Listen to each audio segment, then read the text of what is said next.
Welcome to Pixelated Realms, your guide through the digital landscape, untangling the mysteries of your favorite titles and discussing the latest and greatest in video game fun. I'm your host, Alex Salerno, and alongside me is my brother Tyler and my good friend Dustin. First stream of the new year. 2024. All right. Hey everyone. Good to be back. Good to be talking about some 2024 games. I know we all got to do a little bit of gaming over the break, so excited to talk about that and and have another year of awesome Pixelated Realms. Just about the same for me. New year, new us. How was your guys' break? Did you guys do anything fun? See family? Yes, I have this one family member who's just crazy, man. Like he always talks about video games, and it's just really annoying. Can't stop me. me. About him. He's a real piece of shit, right? It was great. It was a great holiday. It was my day job decided to throw some extra work on me right before the holiday, so I was a little worried about that. But it was very relaxing. We all had a great time. If we have a big family, so it's always a party. And yeah, gotta visit the in-laws and do all that good stuff. So I'm very happy, and it was a great little holiday. How about you, Dustin? Mine was good. I just noticed we have almost identical glasses. All three of us, actually. Alex has very similar glasses to these as well. It wasn't on purpose, everyone. It just happens to be the way it is. Yeah, I don't have my glasses nearby. Glasses Bros, the podcast. Break was good, just we didn't have as much family come out as I was expecting, so we overbought a little bit on food, which is common already because my mom's crazy and she's like, there's always 3 days worth of leftovers, which is good unless you're trying to eat keto, and then it's very bad. Yep. So good luck keeping a diet during holiday. But no, everything was good.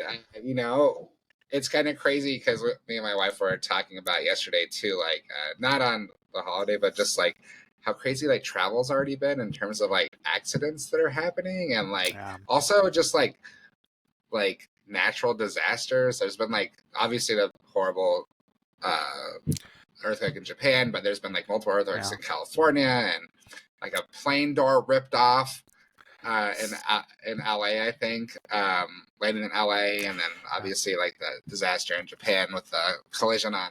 So it's just been crazy, and Emily's been texting me also, Alex, what's going on? It's so much crazy. So yeah, hopefully that doesn't continue. I read somewhere that I thought this was funny. It was in what was it, 2012, when they thought the world was going to end. They're maybe it actually did, and it's just slowly falling apart. We're actually in Manifest, that TV show. If you guys have ever seen that, it's not very good, but it's. I feel like we're in that show almost, where just all this shit is happening. The world is slowly decaying. I mean, technically, you could make that argument at any point.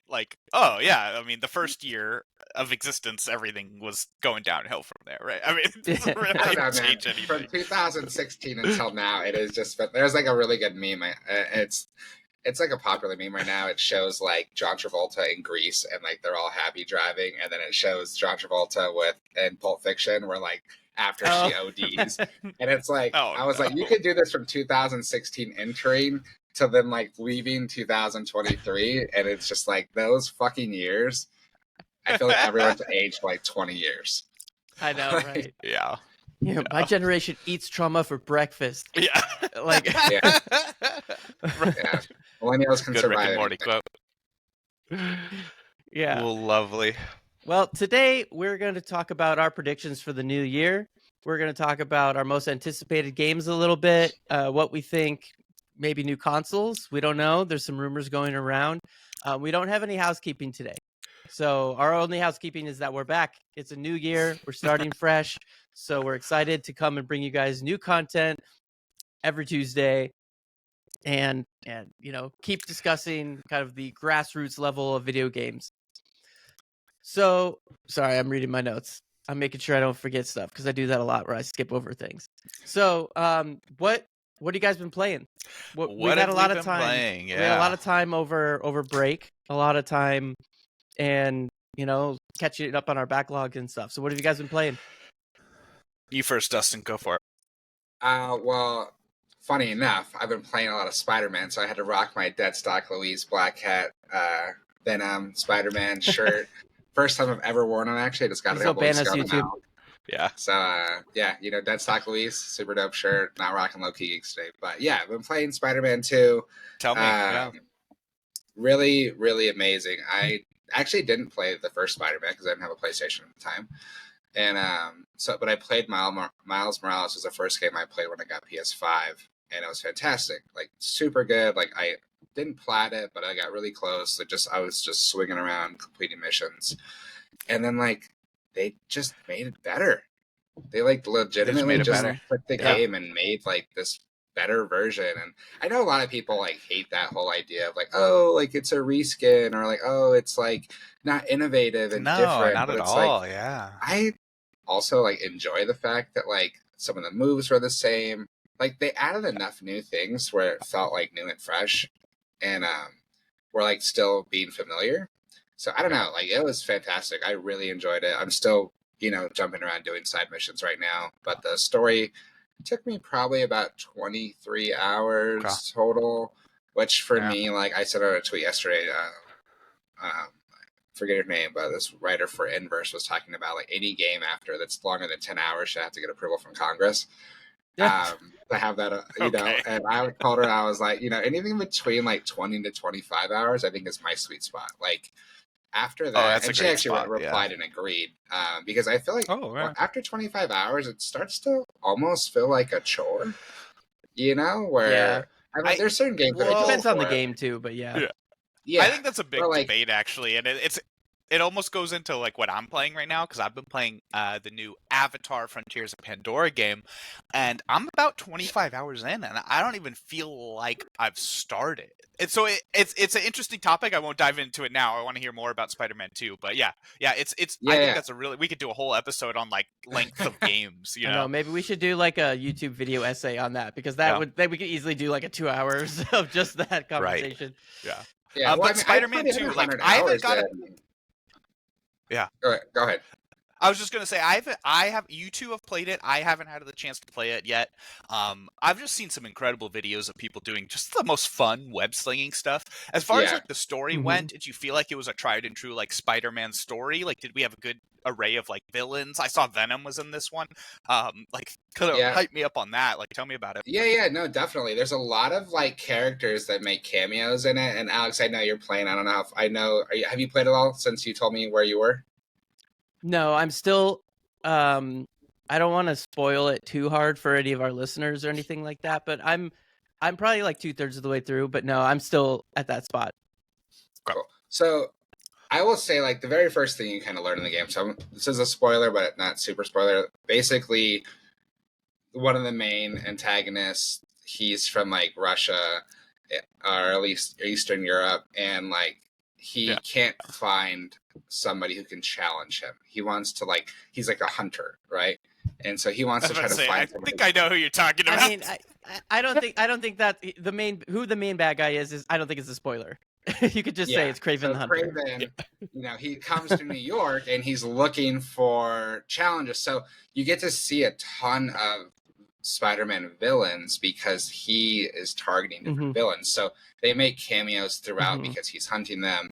And, it's kind of really interesting how they do it, because a lot of them are, like, not actually villains in the game. They're just kind of in the game. And so, yeah, it's really interesting how they kind of bring all these people into the game and you get to interact with them in a new way, while also having, Venom as a bad guy. I mean, Venom's kind of gotta be, like, one of the hero. And then to me, he's always been one of the coolest Spider-Man villains. It's really cool how they do it too, because he jumps around different. Since he's a symbiote, he kind of takes hold of different people throughout the story, and then you get, like, a little spoiler, or not a teaser in the credits of, like, who the villain will be in the next game, which I won't say. But awesome. It's awesome. It was great. And like I said, I've talked about this with Miles Morales, but, like, there might not be a more satisfying experience than swinging around as Spider-Man in video games. Yes. Like, it is just super satisfying. It is, and I've been playing that one too, and I can't wait to beat it. And one of the things that I love about Spider-Man, the games 1, Miles Morales, and now 2, is that the game feels like really alive, and the side quests feel worth doing because they have these really great little stories of the communities and stuff like that, and that make you feel really. It makes you feel like you're actually a part of something, and you're actually like saving people. You have an effect. Yeah, I get exactly, so, and that like wanting to go to New York every time I play, because you're interacting I know. so much, Right? and like it really feels like you're in New York, like just, and you're like, fuck, I wish I was actually there. Like, it really sucks you into like into the New York vibe, and like Alex said, like interacting with the community and. Yeah, I mean, and like. Oh, I was gonna say, there's like a little, like one of the side quest missions you can do is you can go and take pictures of like hotspots around the area, and they're always like food places. And I'll take a photo and be like, man, I really want to go there and eat like a falafel or whatever it is. That's awesome. I'm definitely gonna pick it up one of these days, because I mean, as soon as I think Spider-Man game, I think of the old. I mean, I want to say it was an N64 when it got released, right? That old Spider-Man game that like started the. Oh man, I'm sorry, viewers. I'm probably butchering it and not giving enough credit where it's due, but that old Spider-Man game was such an amazing experience, right? Like swinging around the city and kind of. I think that was an Xbox. I think that was it Xbox gen? Or PS1? Yeah. Regardless, it was such an amazing experience that and remind me, the studio that does this one is Insomniac. Insomniac, yeah. So Insomniac just like. They just encapsulated everything that was amazing about those old Spider-Man games. Spider-Man is such, I mean, it's superheroes in general. It is such a great game to have as that open world feel, as long as you can nail it, which is no easy task, of course. I mean, open world is notoriously a very difficult experience. But it's very easy to be boring. Yeah. It's very easy to also have that uncanny valley, right? Where you're just like not getting the. It's trying so hard to be human and natural that it doesn't feel that way. But we think about games like GTA 5 or Cyberpunk 2077. These games that have created those successfully, I mean, they go down in history. And, you know, it's kind of interesting going back to that conversation regarding, like, length of time, where it's like, you know, those games, like, can feel kind of endless. I mean, another one, Assassin's Creed Odyssey. I spent like 100 hours in that game before I even looked up. And so it's I really want to play Spider-Man 2. I'm definitely going to pick it up. Miles Morales to me is just such a cool Spider-Man. I love his story. I love his like unique take on Spider-Man. So yeah, my next thing is, and you don't have to spoil anything, but I'd love to see some Spider-Gwen in these games too. I think that would be so cool. That would be cool. But like I said, it's the natural next step. You know, she is such a cool character. So she is. Yeah. But this isn't a spoiler in this game.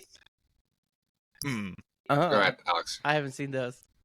Oh, I was gonna say, this isn't like a spoiler, but you play as both Miles Morales and Spider-Man in this one, and the switching between them feels so natural and so good. And then, like, when one person's story starts to get a little stale, you switch over, and like the stories are so different that but like Miles Morales focuses a lot on like the community. I think he's from Brooklyn. He is from Brooklyn.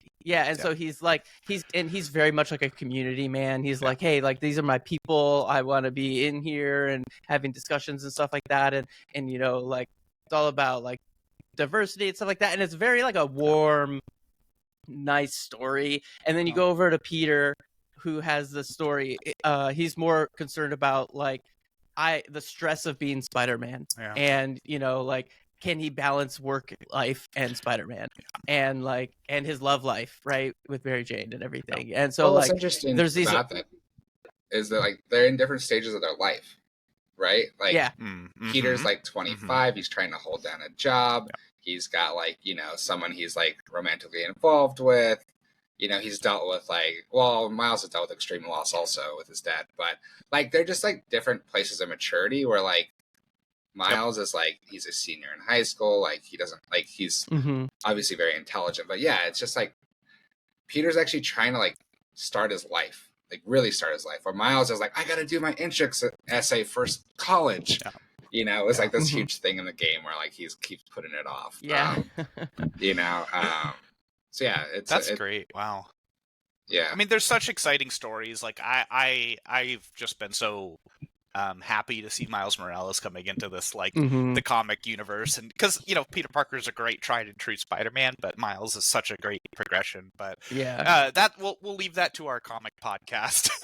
I guess. Um, Well, I want to touch on one thing because since we're talking about Spider-Man, and we're talking about Insomniac, it's hard not to talk about the breach, the data breach.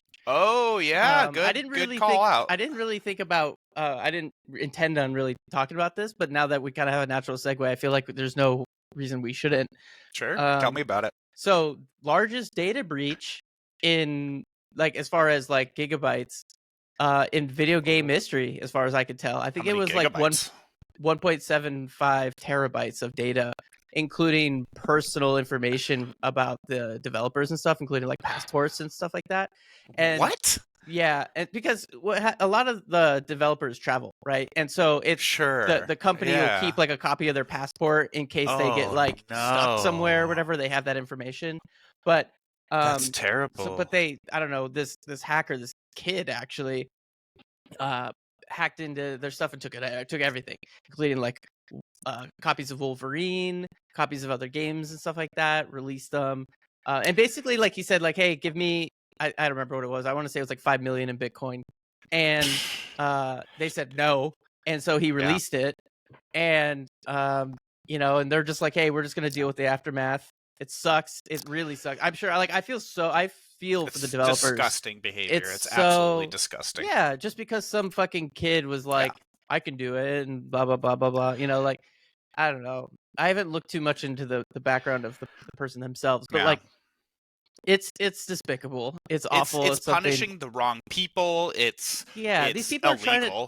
I mean, like, it's completely. The part that like pisses me off the most about this is like these people, like developers, work so fucking hard to give people these amazing experiences. They like dedicate their entire lives for nothing. They sometimes self-ruin like their relationships and shit because they're so fucking dedicated. I'm not saying that like is a bad thing. I'm just trying to be dramatic. You're but like they emphasizing work so hard, and then people like this dickhead who feels like entitled to the work that they've done goes and ruins it over like instantly. Like it's just it maddens me.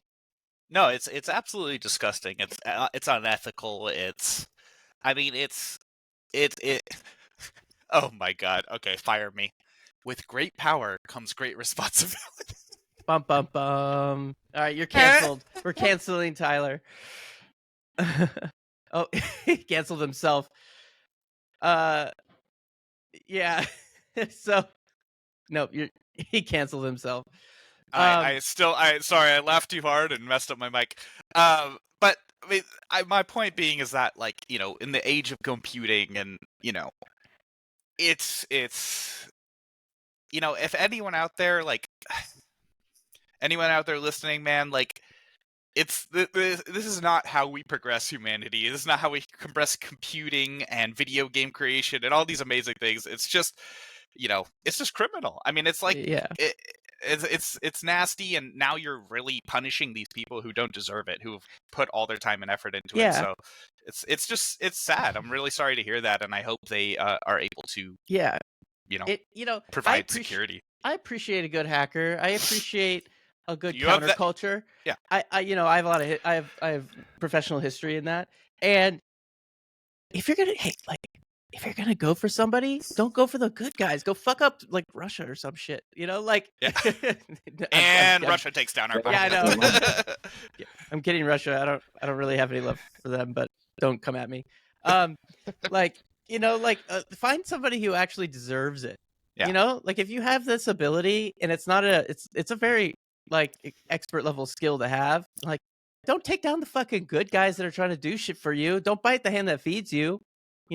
Go fucking take down some dickhead. Go find some perverts or something and do some shit like that. Yeah, it's unfortunate, and I mean, obviously, We live in a world where opportunity is opportunity, and people can take advantage of that. So I'm sorry to hear that, and I hope they're able to recover their information as best as possible. And I'm glad they Hmm. didn't give in. I know that at, in a company like that you work for, Alex, you're probably more familiar with like ransoming software, and it's a very popular thing nowadays, and it's terrible. We need to protect our information. So that's my PSA for today. Yep. Um, Don't be a dick. what have you been playing, Alex? Let's keep this going. Yeah, so what have I been playing? I've been kind of jumping around a lot. I've been trying to catch up my backlog since we've had the holiday. Yeah. I beat the Dead Space remake because that's like one of Oh my favorite yeah. games of all time. I have been playing Ghost Recon Breakpoint's kind of one of my guilty pleasure games. Honestly, it's not that great of a game, but it's like kind of one of those ones that like I just play casually to like zone out and go and pretend I'm a special forces guy. But the one that I've been enjoying the most recently, I've been playing Spider-Man 2 as well, pretty casually. But the one that I have been playing over the break the most, I think, was the God of War Ragnarok DLC, Valhalla. Oh. And oh my god, I love that game so much. The people at Santa Monica Studio are true masters of their craft, and it's just so beautiful. Like I can't couldn't agree more. There's It's no so other great. way for me to say it. Like I had beat God of War Ragnarok, and Yeah. I have intentions of platinuming the getting all the trophies and then continuing on and playing it, and I just haven't gone back to it. And then they dropped the DLC, and I was like, oh cool, like I can go and play this DLC. And it is it's so good. So one, it's Tell me more. roguelike. It's roguelike, which is one of Okay. my favorite types of games. Yeah. It's probably my favorite genre. Then and in true Santa Monica Studio like methodology, it's this like it's never just the gameplay. It's this like psychological evaluation of Kratos, and it's Oh. very cool. So like basically, what this isn't spoiling anything. I'm not going to say any major spoilers, but basically what happens is Kratos is invited to Valhalla by some mysterious note that he gets. Okay. And at the end of Ragnarok, skip the next few seconds if you haven't beat the game and you don't want spoilers. I'll give you a second. But if at the end of earmuffs. At the end of Ragnarok, basically, Freya offers Kratos the position of God of War in Midgard, in their realm, and he says like, "Let me think about it." I don't. He's like, I was a dickhead in the past. I killed thousands of people. I don't think I'm like worthy of the position. And she goes, "Well, just think about it." So in this one is him going through Valhalla and basically atoning for all of his past sins. Wow. And so a lot of it actually takes place in like Greece. Well, not takes place, but like his memories from Greece. Yeah. So they are like he'll go through and like Valhalla pulls from his memory and is like, do you remember this time you burned this guy alive? Wow. And you run through it, and like the first time he goes through and like basically burns the guy alive again, and it kills him, and he goes, so that wasn't like right or whatever. And then he goes and like there's this dialogue constantly going during the level of him talking to him and Mimir and like other people, and he's like he's kind of like atoning for his past actions and is saying like, yeah, it wasn't the right thing to do, like I took this guy's life for my own personal vendetta, whatever. And then eventually he goes back and does it something different in there. Wow. And so it's this really like interesting like retrospective on who Kratos was and who he's becoming now. And I haven't beaten it yet, but I'm assuming at the end he kind of comes to a decision about like whether or not he's going to be the new God of War. I'm kind of assuming he takes the position, but he he has to like prove to himself that he's like a new person and atone for his past sins. So like it's not just a roguelike where you're just going and killing shit. Like you're really going through and like psychoanalyzing this like god who's murdered literally all of the Greek pantheon. So it's a really, really good, intense story. Great, great mechanics. There's new mechanics.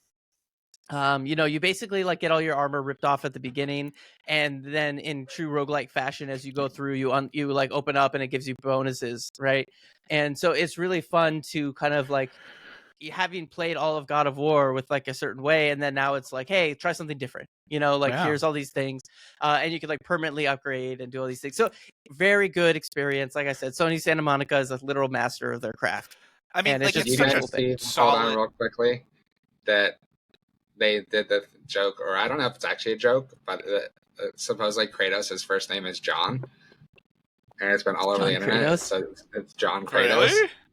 Yeah, it was like a couple days ago. It No. popped up. I don't know if it's real or not. I know Sony Santa Oh Monica my, actually it sounds like a confirmed it, meme. but I think it's a joke. But I was like, I tweeted out, I was like, clearly this is just a move so Keanu Reeves can play him, because he's been John Oh. Wick and John Constantine. So if they name him John Kratos, it's like perfect for Keanu. So I was like, good job, Sony. Way to like, hey Keanu, like, you want to be Kratos? But That's funny because I yeah, was watching John Wick last night. yeah, so it's popping around the internet. I guess Sony confirmed it. And, Yeah, no, it's but not it's a a real joke, I think. confirm. So I'm Yeah. looking at it right now. PlayStation UK's Twitter account retweeted somebody and said his name is John Kratos. That's my headcanon now. So like it was supposed to be a joke, but people are running with it. Yeah, it's pretty funny That's though. John funny. Kratos, it's pretty funny. Yeah, John Kratos. Wow. Well, Very that sounds Greek fun. name. I still need to beat Valhalla, or the Ragnarok. So I will not Assassin's Creed. I need to beat a God of War. So yeah, that sounds really fun. For myself, I know I've been playing a lot of Baldur's Gate 3. Still a lot to play in that games, but I won't talk too much about that because we've been talking about it a lot. But I just continue to be just in awe of that game, and just how deep it can be. I mean, it's just incredible. I mean, it's really just incredible. It's not perfect. It's 99%, but it's just everything else is just so wonderful. Like I just can't help but to love it. But as far as new games go, we had Avatar Frontiers of Pandora come out. That is a Ubisoft original, encompassing the world of Pandora, James Cameron's world of Pandora, and it's a open world action RPG game. And I've been really enjoying it. I know Alex has been playing it a little bit with me as well, and it's I think there's a lot to say about it. And I'll be honest, I haven't seen any press, I haven't seen any like community comments about it. It just seems to be this really massive and kind of gorgeous game that I'm just not really seeing anything about. And I agree. Like it kind of like flew under the radar a little bit. And it's like not good, not bad at press, just like no press. I'm just not really seeing press, but I gotta be honest, guys. I'm trying to put on my unbiased goggles as much as possible, but I'm about 20 hours in, and just to talk about some pros and cons. I mean, if you're looking for an experience where you can just jump into, an interesting story, playing as a Na'vi on Pandora, exploring, gathering, crafting, riding animals. If you're just looking for that really cool Avatar experience, that like kind of like niche that when you watch the movies, you're like, wow, it would be fun to run around in a video game in this. It nails that. I mean, it nails that really, really well. I've taken more screenshots in this game in the first 20 hours than I think I've ever taken in any game. It just feels like every single step I take is another insanely gorgeous just view or moment. The scale of the game is ginormous. I mean, I'm not even halfway through the map, It's and huge. I've spent hours and hours just running around the map doing side quests, or picking up puzzle, or picking up various important key items. It almost has like a Breath of the Wild feel, where you kind of can do whatever you want, and you can, it encourages that exploration through giving you, resources or skill points or other various things. So I've been really enjoying it. But I just haven't seen any press around it. It feels like people are kind of just like giving it a 7 out of 10 and walking away. And I'm like, that's interesting because it's not perfect. It has flaws. There's certain Ubisoft elements, I would say, that I kind of get thrown off by. For one, the button mapping just feels weird. The button mapping both is on weird. controller and on keyboard and mouse, and I've tried both. Yeah, to throw a grenade, you have to hold X and then press the bumper. Just like it doesn't. I don't understand. Yeah, to eat on computer, I had to hold Q, then tap T, then hold F, and I'm like, it's a lot to do when you're maybe getting attacked by a Xanator or something. So it's.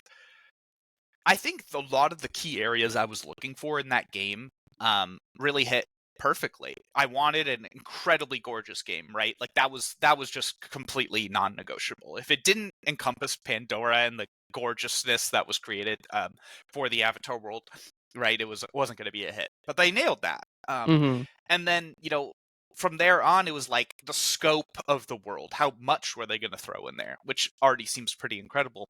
And then I think another part that maybe not everyone's interested in, but I really like is it's really expanding on the lore of that world. Like, Mm-hmm. I love that, like, I'm getting to interact with these different tribes and understand their customs and like little bits of lore that you don't get from the movies. So like right now, I'm like with a clan of Na'vi that inhabit the fields, and so I'm learning all about them and how they make their living and stuff. And this is all, they didn't make any of this stuff. This is all taken from documents that was created for the movie and the lore of the world. And so I just think it's a really fun open world experience. It's not I wouldn't really say it's breaking ground on any new technologies, other than the visual element being really fantastic. You're not going to see any mechanics that shock you, but if you're okay with just experiencing the world of Pandora and Avatar, it's a really great experience so far. I mean, I think Mm-hmm. I'll probably put in like 60 to 80 hours without even thinking about it. And once I finish it up, I'll report back. But yeah, I've been really enjoying it so far. It has a co-op feature, which is great. So Alex and I have been playing a little bit together. But I recommend it. I so far it's been really fun. Yeah, that's a great great synopsis of it. Like I've been playing it too, and I can tell that when they made the game. So like I agree. I do think it is kind of a 7 out of 10, but the thing is it's not the 7 out of 10 is the problem with the numbers is it doesn't like do a good job of explaining the game, because it's like it's a 7 out of 10 because of certain things, but there's certain parts of the game that are really worth playing, and then there's some parts that are vanilla, and the vanilla kind of pulls down that score, but the parts that are good pull it up. So it's kind of like you have to, it depends on what you value. So like you said, the game, the developers very clearly went in with saying, hey, listen, this has to be gorgeous. Every inch. The world has to be gorgeous. That is priority number one. And they've nailed it. And I agree with that because, for instance, like I think that the story itself is good, but I feel like the immersion with the people in the world could have been a little bit better.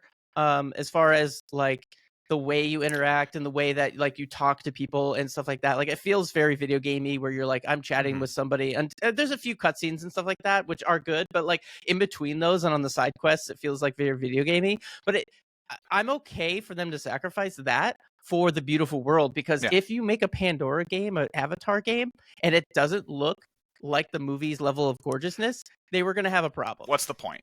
Exactly. So they were like, hey, like, we need to prioritize that over basically everything else. And I think that was the right move. I think that was the right move. Which is funny because usually, like, that's something you might complain about. In a lot of video games, that's my complaint. I'm like, wow, it looks gorgeous, but I'm not enjoying myself. But in this case, I was like, no, I agree with you. I think that makes a lot of sense to prioritize that. Yeah, exactly. It's a special case. I feel like they do have some room for improvement in certain areas, but like the game overall is fun. I think there's a little too much space in between things, in my opinion. But at the same time, if you're going into this game that you just want to explore Pandora, maybe you disagree with me, right? And you say like, I just want to explore Pandora. I kind of like to stay in the action. So going from like, one area to another can take a minute, especially before you get your mount. Before you get the mount, it's very slow, and then after that, it's still even kind of slow. And there's a little bit difficulty, I would say, traversing the map. I mean, not traversing, but figuring out where things are on the map for your Yeah. quests, like, and stuff like that. Even with, so they have two modes. There's like the guided mode, which shows you where everything is, and then there's like the exploration mode. And honestly, there's almost no difference, which is funny. But Yeah. the only difference is that if you use your like Navi vision, it shows you kind of in the general direction where you're supposed to go. That's like literally the only difference.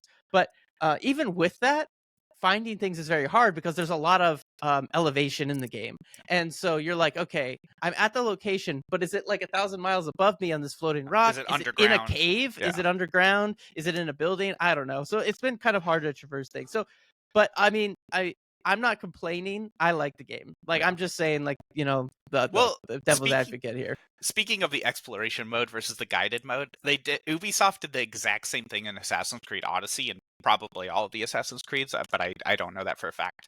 And I've always kind of hated it because it asks me in the beginning of the game, and I'm like, well, exploration, of course. Like, if the game is guiding me correctly, I should be able to do exploration mode fairly easily. And then I always end up switching to guided because it's like, it'll be like some dialogue like, well, go get the grapes for me.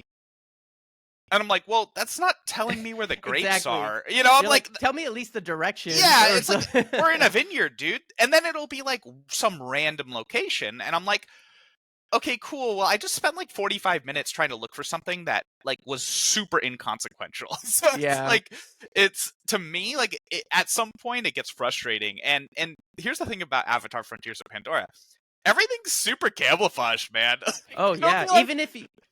Yeah, it'll be like, go talk right to this Navi. Yeah, it'll be like, talk to this Navi. I could literally be staring them in the face, and I would not see them against the grain of the rest of the forest. And it's like, well, I'm like, that makes sense, but like, it's not great for video gaming, right?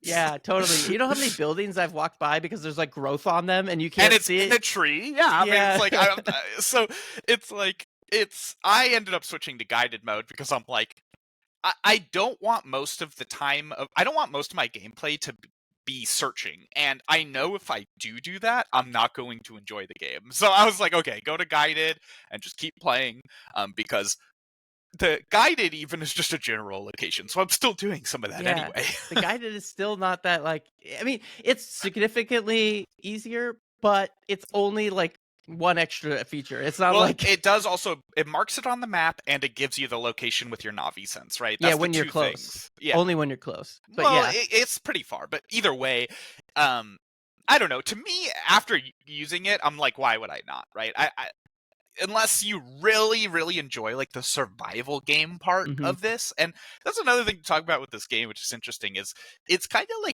30% survival game, like 60-70% action game, but it's funny because it can kind of be both, but it tends to lean towards the action game, and which is interesting because I've played a lot of like Ark Survival Evolved, you know, Rust or whatever, and I get a lot of like, man, like, are they just gonna like, they could make this like a survival game, like they could, Ark. and like, they could totally do that, and it would be kind of cool. Be fun. Imagine if they had like a human faction, right? So you could not only be Navi, but you could be humans, and you could have like a little battle or something. What if you were a human and then you could jump into the your avatar, right? So you build your human base, and then you go and hunt stuff in your avatar. Now that would be cool. You go out as a human form and just get like wrecked immediately. Yeah. Wow, that would be fun. Cool idea. All right, well, we'll send that over to Ubisoft. But, we'll send it. Yeah, no, I think really fun game, really enjoyable. But yeah, I think that's kind of what I've been playing.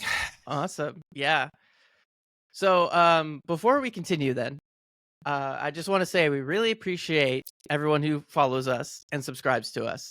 We post new episodes every Tuesday at 8 a.m. East Coast time on podcast services and YouTube. You can also find us on Instagram and YouTube at Pixelated Realms Podcast.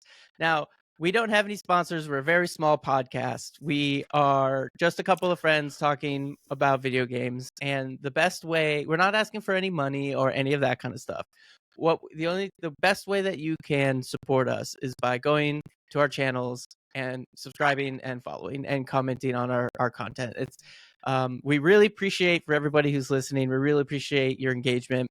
And you know what? I almost forgot. So we also have a way for you, if you want to bring up something during the show, and we're going to talk about this at the end as well. You can go to pixelatedrealms.org/ask. That's ASK, and fill out a quick Google form and ask us a question, leave a comment, something that you want us to bring up on the show, and we'll go ahead and talk about it. So, for instance, we actually have 2 responses today that we're going to talk about, which is very exciting. And at the very end of the show, we'll go ahead and respond to those. So if you have anything that you want to say or share or anything like that, feel free to go to pixelatedrealms.org/ask. Right. Thank you. So I think the next thing that we wanted to talk about then was our kind of predictions for the future. So let's start with, so we're going to talk about maybe potential future consoles, but I think first, let's briefly, without diving too deep into it, because we don't have that much time left, but what are you guys looking forward to in 2024? What's your most anticipated games or just game related anything? Tyler. Let's see here. So there's a lot. I think one that just comes to mind, although might not be like my most anticipated, but one I'm very interested in watching over, is actually Dragon's Dogma 2. You mentioned that a little bit earlier. If you've ever played the Dragon's Dogma series, it's a very has a very dedicated fan base. It's a very lengthy RPG. It's very walk from this city to this city and enjoy it kind of game. Like it involves some legwork, but the animations are incredible. The storytelling and the world depth is really interesting. So if you've seen any trailers for the new Dragon's Dogma 2, it just looks like they took everything from the first game and just made it 10 times better. So I'm really looking forward to that game. I'm an RPG fanatic. I love it. Even if I only beat half of it, I'll still enjoy myself. So I'm looking forward to that one. And a dozen others. How about you, Dustin? What do you got for us? I mean, I've mentioned this one already on the past shows, but Ghost of Tsushima 2, definitely my most anticipated game for this year. Day one purchase. The first one's amazing.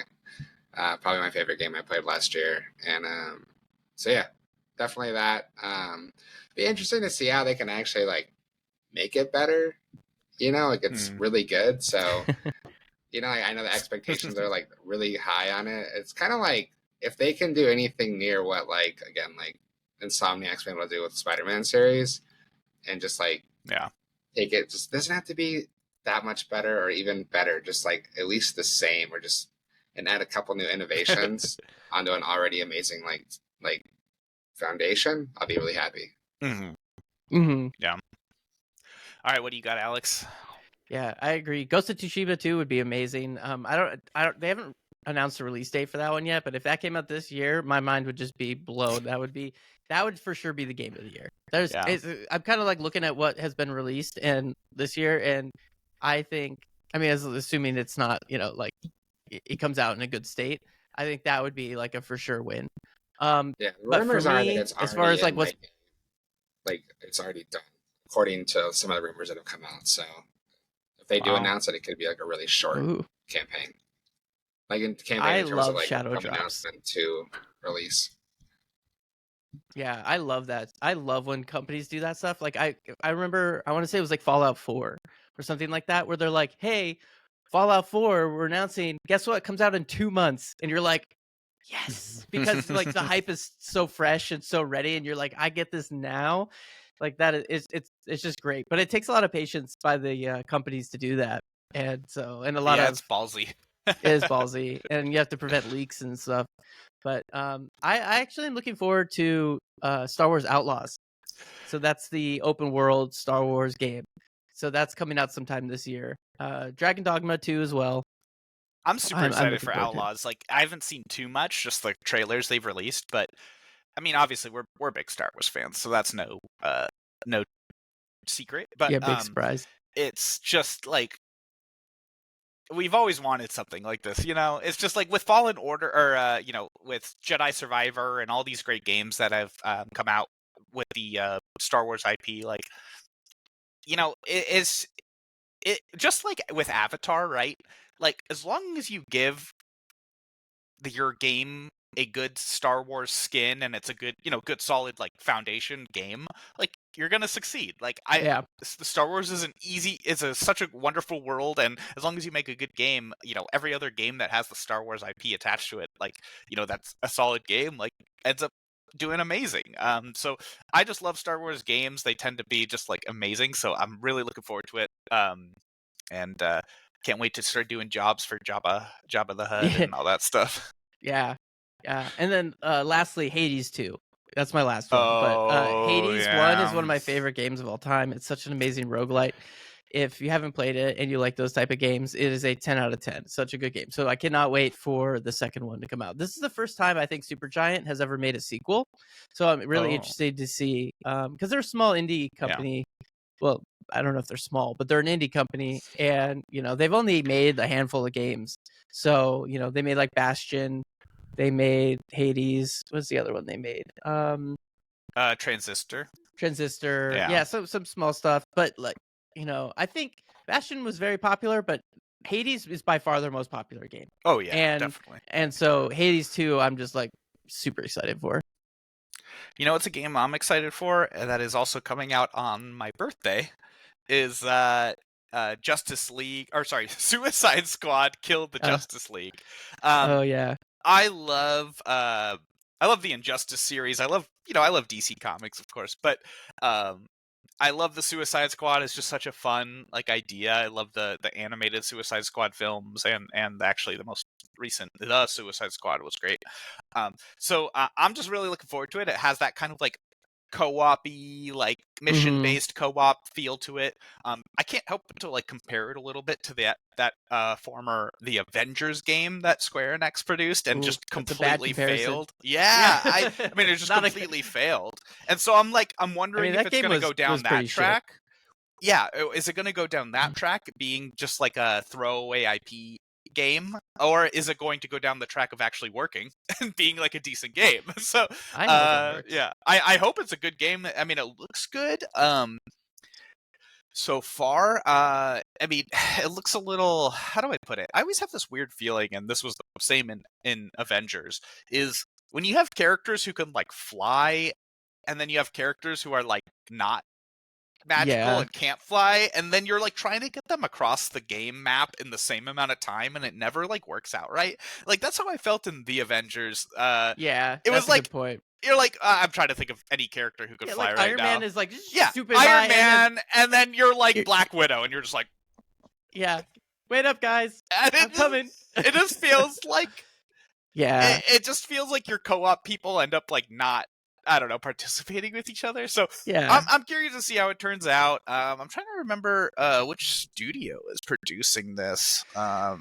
It's the same guys that do Arkham, if I remember right, which is oh god, it's wait, hold for Googling. Warner Brothers, Rocksteady. It's Rocksteady. Yeah. Okay, cool. I kind of. So, I mean, they're a good game company. They're a good game company, though. The last one that they tried to do, I cannot remember. Was that the Arkham Knights? Arkham Knights. Yeah. It didn't hit well. I don't think it was a resounding success.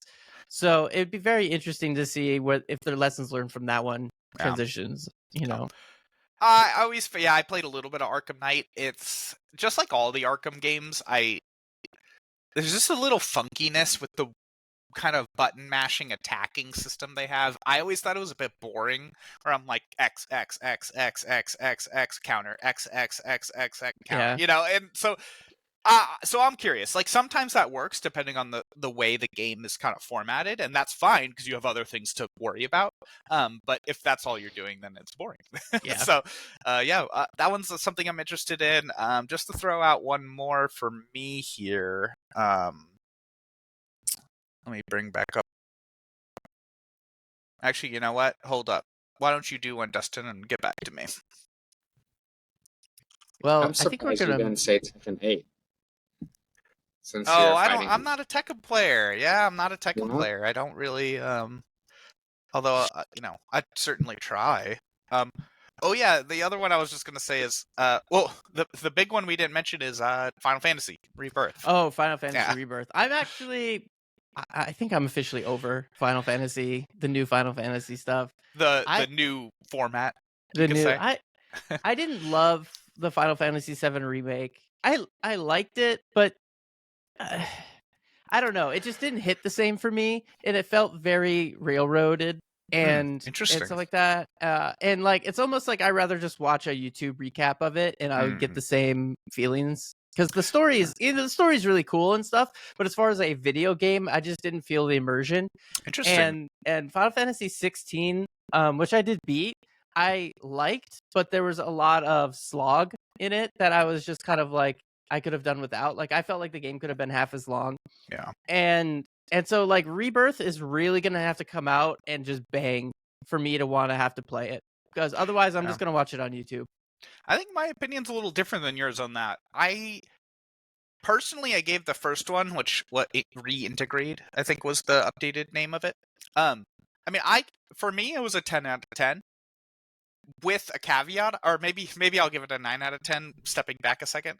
As far as once, this is the theme of this episode. Looks wise, I just thought it was really amazing, and it did, for me, it immersed me in the world and gave me perspective on that world that I just never gained from the PlayStation 1 kind of, flocky graphics. I thought it developed the characters so well. I cried. Like I don't want to ruin anything, but either way, like these characters felt so real and so like interactive, and so I was really happy with it. To me, the combat was fine. That's what I would say. It's yeah. I wouldn't even say fine. I did not like it's the combat. It's not compelling to me personally, and sorry guys, we're old farts in this, but I'm a turn-based Final Fantasy person. Like I understand that they have to.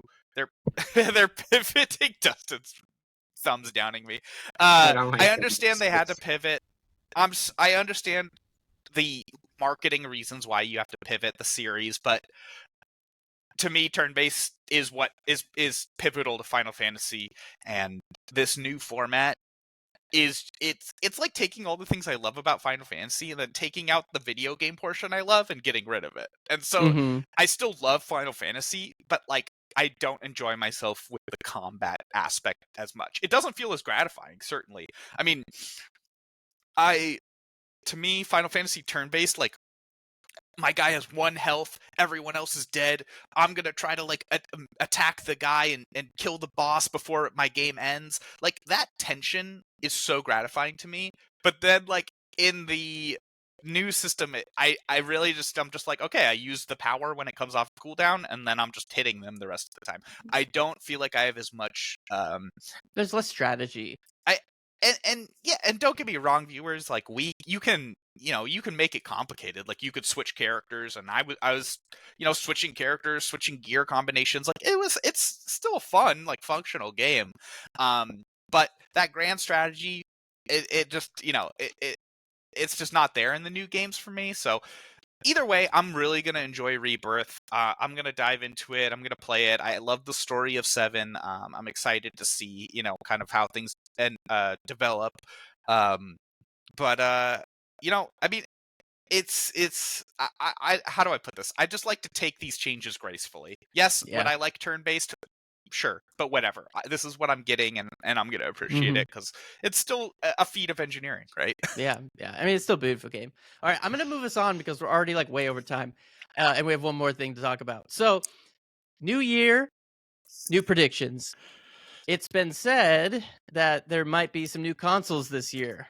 Do you guys think it's going to happen? So the big prediction is a new Switch. Yep.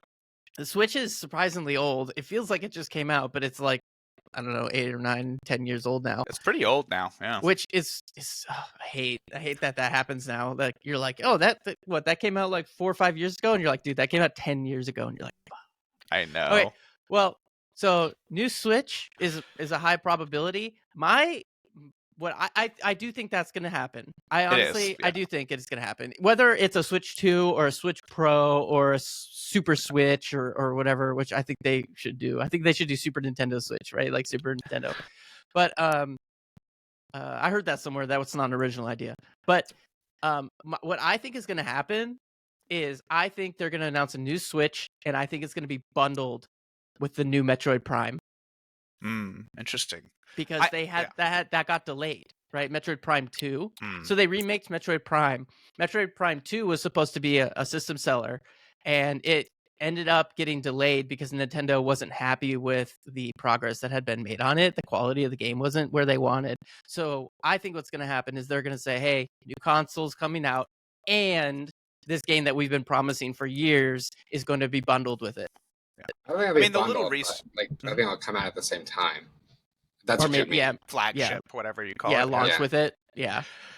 I mean, I've been exploring some of the rumors a little bit, and I mean, it seems like the consensus is there's definitely going to be a Switch 2, or whatever that means, in 2024, which it makes perfect sense, and honestly, it's time, although it hasn't felt like it.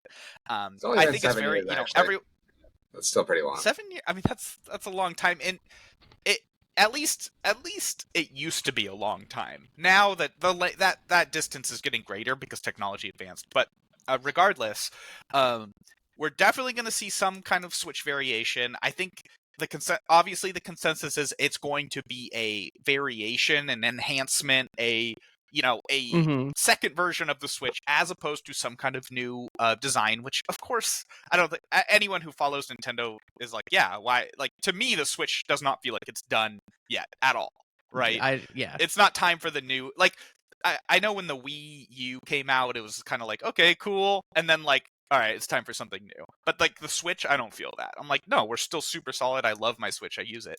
But they need hardware updates, man. I'm so tired of seeing like game communities be like, this game came out for Hogwarts Legacy came out and it looks like Mortal crap. Kombat. Mortal Kombat with the like really shitty. I'm like, and I'm not trying to like shame the users. I don't think these games should have been ported to Switch. I think that's what went wrong. But it's a 7-year-old handheld console, guys. Hogwarts Legacy, Mortal Kombat, these are all like really demanding games that my mid to upper tier gaming PC has to, use some power to. And the Switch was never designed to be. It was not designed for that. And Nintendo never does that. What's about Nintendo is Nintendo makes their games very bright, and like they're not like massively graphic intense games, but they look amazing. But those are like first party. So yeah, you bring over like a third party game like a Hogwarts Legacy that's built for a 3080 Ti, and it's not gonna look that good. I mean, even when I was playing Xenoblade Chronicles 2, I mean, even Xenoblade Chronicles struggles on the Switch, and I have a day one Switch. I bought it the day of release, and so I'm desiring faster processing with my Switch. I would be willing to put down money to make that happen. And so, yeah, I really hope they do create better processing. I love OLEDs, so I'd love to get an OLED on it as well, if that's, an option. So, yeah, I think this is all... Yeah. I think there's nothing surprising, right?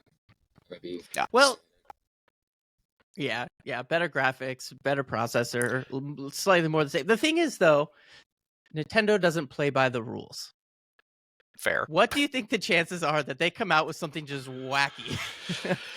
I mean, they love their like light versions, but they kind of already just did that, and then they there's an OLED. There's two new versions of the Switches: the OLED and there's the light, and then the standard. So they've already have like that. But I mean, think about the differences between the Nintendo 64 with the weird banana controller to the GameCube, right? To the Wii, to the Wii U, to the Switch. Like, Nintendo does whatever the hell they want. They don't give a shit. They're all about it. Yeah, they're all about experimentation. They've had failures, they've had successes, like, absolutely. So I mean, I kind of trust them when it comes to that thing. Like, setting up a multiplayer server, I don't trust Nintendo. I would never, They've never even tried to claim that they were good at that. They're so viewers. Bad. I just opened up my a can of worms I don't even want to get into, and that's online lobbies for Nintendo. Skip. But yeah, I mean, I'm looking forward to it. I hope they do unleash some fun stuff. But I want the Switch to keep going. I want to keep using my Switch. I love it. I think it's smartest thing they've done in years to say Mm-hmm. Game Boy, console, why not both? I think that'd be Yeah. crazy not to, if anything, make if not a Switch to at least a new handheld, because handhelds are hot right Really? now. Mm. You know, like I mean, But Yep. you don't think the Look Switch at- Lite is just that? it's a cheaper version, but if we're talking like a better version of the Switch, right? I could whatever they innovate to, I still think it will be a handheld again. Because Steam Deck, I think, is doing a lot better than anybody really expected. I didn't think it was actually going to do that well. I think it's dumb, personally.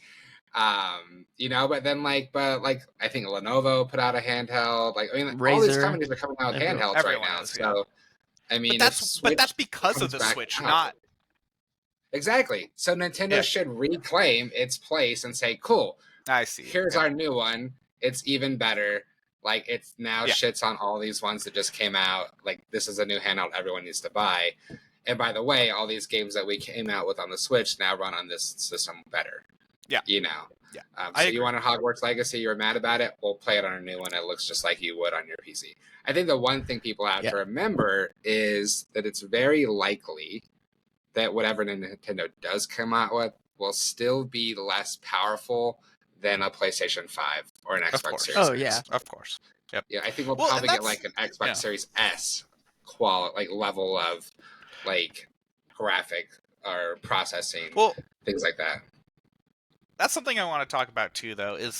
So I got my PS5 a year ago. I've only had it for a year, but and the games run really well. But like, as someone who's a PC gamer and just has a addiction to trying to create more frames and better quality, are we gonna get a PS5 Pro or a enhanced PS5? Yeah, I was going to ask that question too. So, I feel like we're not going to be surprised if a Switch 2 comes out. But what do we think the chances are that the other consoles are going to come out with some new version? Now, I don't think there's going to be a PS6, obviously. It's only been out for, 4 years? 3-4 years. Jeez. But, I mean, I guess that's still a long time. But it's like, are we going to get... We got the Slim this year, right? I was about to say, think, the Slim, is that going to be coming out, or is that just coming out? I think it came out already. I think it just came out. Okay. But does that mean maybe we're going to get a Pro this year? Oh, yeah, November of this year. Okay. So is it going to be like holiday season of this year, PS5 Pro or Xbox Series X? I'll be Pro, surprised whatever. if we get a Pro this year. Well, let me see here. Xbox Series X Pro 360 720 Microsoft. Yeah. I'm trying Version to look. 2. Version I 2. think Revision in terms 6. of sales, they just they just bundle like PlayStation 4 and like all of them together into one. I'm trying to see like Yeah. when was the date of the last time like something like that happened where they came out with like the upgraded version of the current gen. Well, we don't have any kind of enhanced PS5 right now. I mean, I think the timeline makes sense. So to me, in my head, But- it's usually like the Slim comes out, and then they're like, okay, all that room we saved with the Slim, we can throw in more junk and make it more powerful. Yeah. I don't know. As far as like business sense, does it make sense to release a Slim and then the year later a Pro? Or do you wait 2 years? Like, I don't know. Yeah. I don't quite know how that would work. It was do you- exactly 'cause, 3 years almost to the day from the PlayStation 4 was November 15th, 2013. PlayStation 4 Pro was November 10th, 2016. So we would be about that time frame. Yeah, because PlayStation 5 we'll launched see. I at the mean, end of 2020. So we're actually late, I in think theory. Yeah. So I don't think I'd be surprised, but I wouldn't bet money on it. Yeah. It's kind of I think where I'm at now with that at least with PlayStation. Xbox, I had no idea honestly what they're doing. Yeah. Xbox is, in my kind of opinion, they lower the priority on their consoles because they're building a games platform across devices. I was about to say, they've changed their approach, though. Because with Xbox Pass and the Xbox app, for a while there, I really felt like Xbox and Microsoft lost a lot of steam. But now that we have this like they're embracing this PC compatibility aspect, and they're saying, you know what, why shouldn't you be able to play on Xbox, on your PC, or on your Xbox console? And I think that's incredibly smart, and it's pulled me into the Xbox world and has me paying the $15 a month to get Xbox Pass.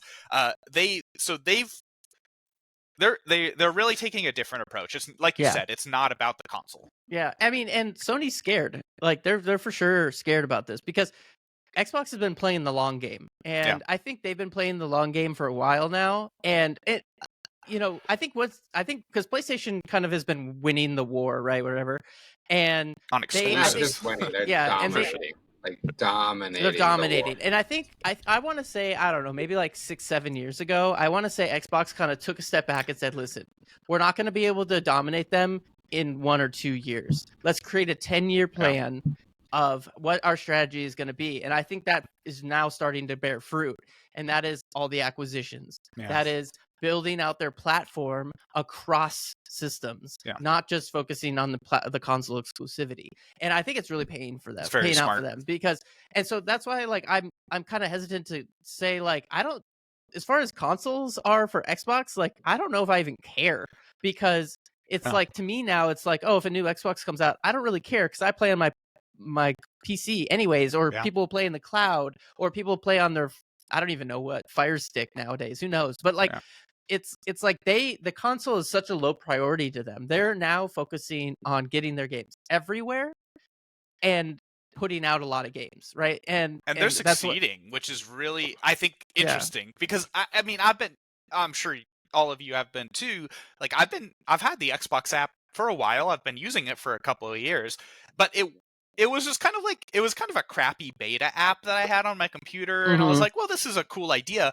But 2 years later, it's almost a household thing to have a Game Pass. When I download a game and I go, hey guys, it's on Game Pass. Like, oh, okay, I'll try it out. So like, they've actually become vernacular. Like they've created Game Pass and this system, and it's integrated into the community, and I think that deserves like someone saying something. I'm like, it used to just kind of be this thing, and now it's, I keep getting updates, and I'm like, oh, this looks better, this looks better, this looks better, more features, more integration, more games. And you're playing games you normally wouldn't play, because you're like kind of already paid for it, right? And so you're like, hey, this is like, and you're giving developers and studios a chance that you wouldn't normally have done, right? Like there's well, think about this too. The number one played, at least it was, I don't know if that's true this minute, but the number one most popular games on Game Pass were, do you know what the most popular games on Game Pass were? Minecraft? No, it was actually Valorant and League of Legends. So they're on Game Pass? So their partnership with Riot, they're on Game Pass. Their partnership with Riot is yielding these huge dividends. What have they done? They've done nothing. They're free games. And so it's interesting. Like they're using these partnerships very intelligently. And like that's what I said. I'm like, why do I need Xbox Pass to go to the Riot launcher to launch the game? Personally, I get no use out of it, even if I was actively playing League of Legends or Valorant. Marketing optics. But exactly. Putting it on the Game Pass has brought, I don't know, an uncountable amount of people to these things. And if you guys don't know, like Riot makes bank, man. Like Riot pulls in money. I mean, I don't think it gets talked about a lot, but like, isn't Riot like they have like like all of their games are like the number one most played games of all time? Like League of Legends was for a long time the number one most concurrent players of any game. It probably still is. Valorant is like top in the shooter genre. Like it's just. I mean, I do have a little bit of insight. So I used to work. With Riot in a capacity. Obviously, we had our last episode. We had a Riot employee on stream, so we can talk with Logan more about some of that. But I've worked with Riot before, and I've kind of seen some of their business analysis, and and we could spend a whole episode talking about Riot and how we should probably start wrapping this up. By the way, of course. I actually have to bounce, guys. I'm sorry, I got to leave a little early. I know you guys are going to wrap up soon, but it was a pleasure, and we'll talk next week. All right. Thank you, Dustin. Thank you for stopping by. Just final thoughts here.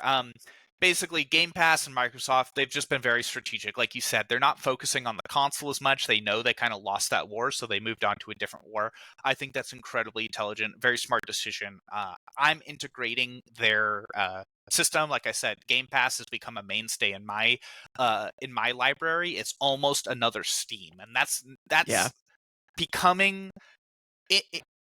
Think about Epic Games, right? Like, to me, Epic Games is trying to be Steam, and they're succeeding. They're making money, but like they're failing in a lot of ways. But it feels like Xbox is kind of coming up behind and being like, no, we're gonna do this too. Yeah, it makes the future of video games very interesting because we're coming up to this point where like anybody can take the crown.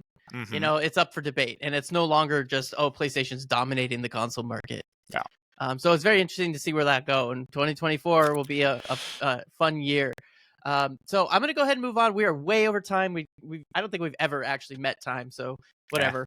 But I'm gonna go ahead and read. So we have two questions asked, or kind of comments, Awesome. I guess, from our pixelatedrealms.org/ask, where you can ask us questions or comments or whatever you want, and we'll bring it up. So we have two responses here. So I'm gonna go ahead and read them, and I'm gonna anonymize them a little bit. But okay.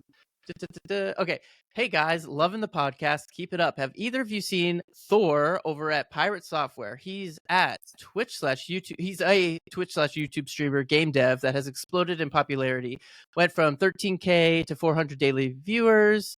I'm going to skip that part a little bit. He talks a ton of game devs and video game news while he's making his games. He does a great job at encouraging people to be creative and create their own games. Create even their own small shitty things. Build it, release it, learn from experience. Always cool to see positive encouragement in the gaming industry that can be drowned out by the large corporations. Anyways, have a happy holiday. Can't wait to hear from you in the new year. Thank you for that. Yeah, if you don't mind, I'd love to address some of that. Take comment. it away. First and foremost, thank you so much for sending that in. That's actually a really great, really relevant question and comment to bring to our podcast. And I think a lot of our viewers would be extremely interested in this individual. I have had the pleasure of seeing Pirate Software's shorts. I've kind of, he did explode in the shorts realm, as was kind of mentioned in that comment. So please go check them out, because we do not, we want to make sure he's getting all the credit and viewership for his hard work, which is really great. So just to talk a little bit about this individual, and I'll be perfectly honest, I didn't know his name was Thor, so that's great to know. Really cool name. I know. All right. I mean, come on. So I've seen a lot of his shorts. Incredibly concise, intelligent individual who is has a lot of in company experience, in industry experience. His father was a Blizzard employee. I think one of his most famous little shorts was talking about how his father was the model and the literal incarnation of the No Life WoW guy from the South Park WoW episode. Please go watch it. That's awesome. I don't want to speak for him because he does it so well. But and he also worked at Blizzard. He also worked at Blizzard for 7 years before breaking off and creating his own game. His own game is called Heartbound, so shout out to Heartbound. I haven't had a chance to play it yet, but I'm very interested in playing it.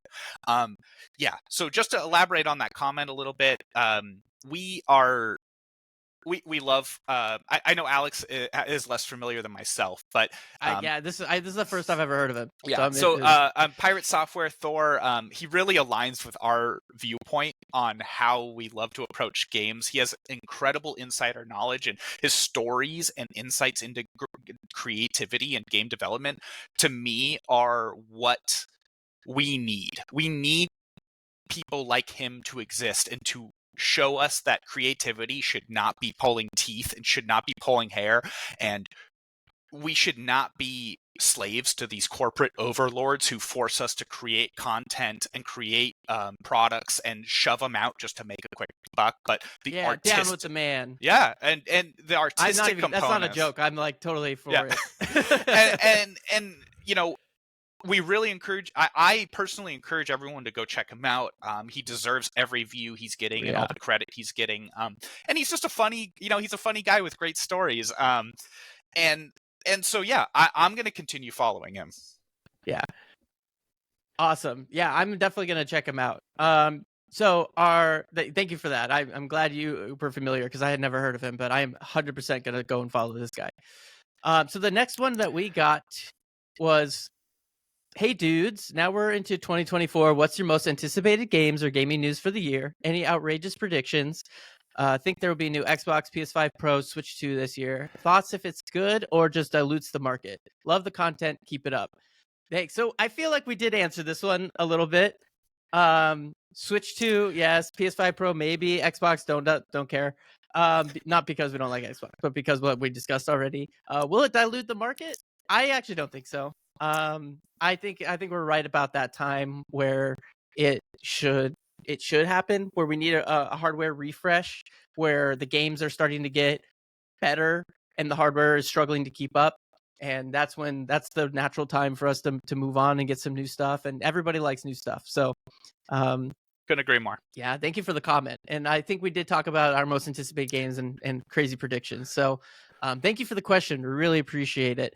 And if you want to leave your own question, I'm going to say it one more time. You can go to pixelatedrealms.org/ask. So I think that's it for us today. Thank you all for listening. Don't forget to follow or subscribe to be notified when we post new episodes. We post new episodes every Tuesday at 8 a.m. East Coast on podcast services and YouTube. You can also find us on Instagram, Threads, and YouTube at Pixelated Realms Podcast. Thank you very much. Thanks for listening.